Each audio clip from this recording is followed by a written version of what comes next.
Wasi baby বস কিভাবে শুয়ে আছেন দেখুন গাড়িতে। বাবা, আমরা যাচ্ছি পার্লারে, তো ভাবলাম একা যাব কেন, ওদেরকেও নিয়ে যাই।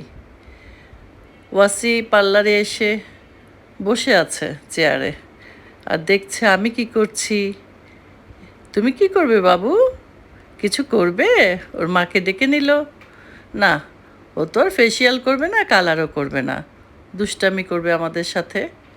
তো ওর মা ফেসিয়াল করলো, আমি চুলটা ট্রিটমেন্ট নিলাম, পরে গেলাম বউবাজারে কিছু খাওয়ার জন্য, অন্তুকে ডেকে নিলাম।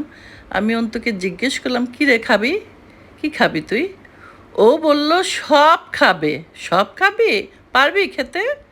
তো ঠিক আছে, ও যদি খেতে পারে খাক, আমাদের কোনো অসুবিধা নেই।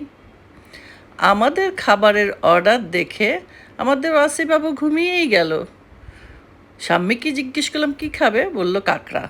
যদিও কাঁকড়ার অর্ডার দেয়া হয়নি, অন্যান্য সব কিছু দেয়া হলো, রুটি, মাছ, স্কুটো, সালাদ, চিকেন। এত খাবার দেখে আমার মনে হয় বাবু ভয়ে ঘুমিয়েই গেল। ওর খালামণি ছিল, ছোট্ট খালামণি, ওয়াসির ছোট্ট খালামণি।